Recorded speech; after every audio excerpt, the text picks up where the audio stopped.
one-pagers on Canva. So after my students would read something, I would tell them to go in and add one-pagers, adding quotes or symbolism within the story they're reading. This is an example of what I wanted their stuff to look like.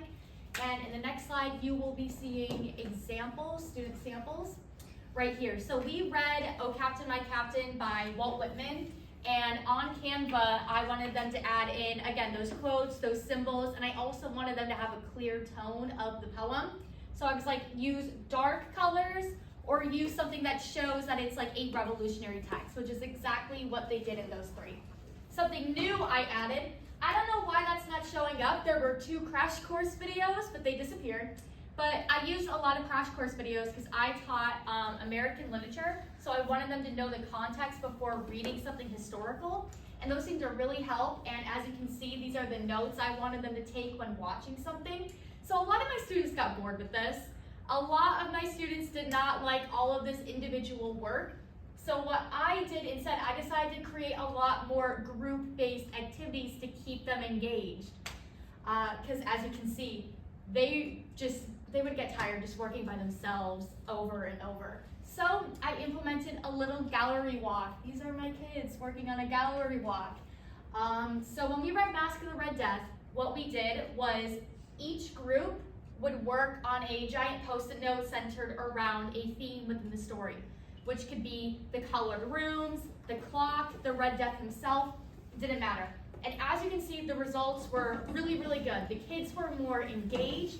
And why? Because they felt more comfortable working with others. That socialization led to class bonding. They were more comfortable with each other. They were more confident in themselves by getting that second opinion. So they were more eager to work. So some changes I decided to make after how well the gallery walk went, I decided to add in more group-based activities. So I did more group-based discussions, more creative art projects, and more importantly, more gallery walks to make sure kids were working together and really sharing those ideas. So after the gallery walk, I did a Socratic seminar. This is what the board looked like. I had questions related to the text, and the students, they would debate the questions, answer the questions. It went a lot smoother than I was expecting. Kids were very respectful, and they were also very, very critical in the text. So the results, like I said, the students were very engaged. Their conversations were very critical. They really wanted their voices to be heard, and they were willing to build off of other people's ideas.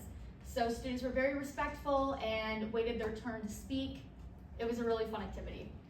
So the biggest benefit of these kinds of activities, community. So hands-on activities, they require students to communicate with their peers and teachers. So everyone was so close and everyone was so much more comfortable working together.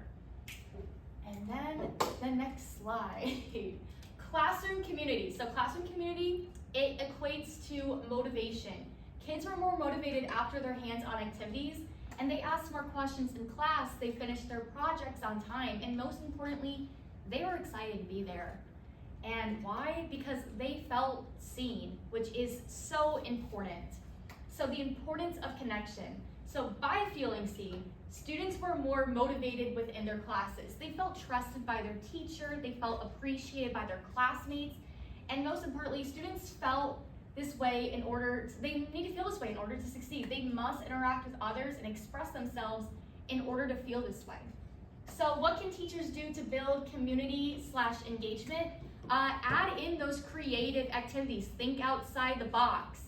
Another thing, include group-based activities. Include those Socratic seminars. Include those gallery walks, jigsaw activities, whatever you can do to get kids to work together.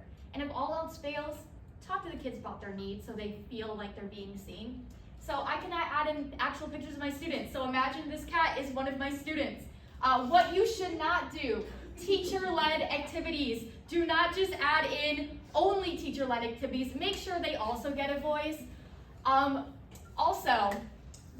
Just make sure they also work with each other. That's pretty much it. So what should you know? Teaching English is way more than just teaching grammar and literature. You need to learn about your kids' needs. You need to have them see themselves within these texts. If they don't feel engaged, they're not going to feel motivated to work. They need to feel and understand why this is important. Again, cannot show actual pictures of my students, so imagine these are my kids. Group-based activities, this is what I want in my future classroom. I want to add in book clubs, I want to add in more group presentations, but I also want to cater to their interests, so I want to do some book talks like CT does, which would be really fun. And my final thoughts, student teaching has taught me so much about how to engage a class.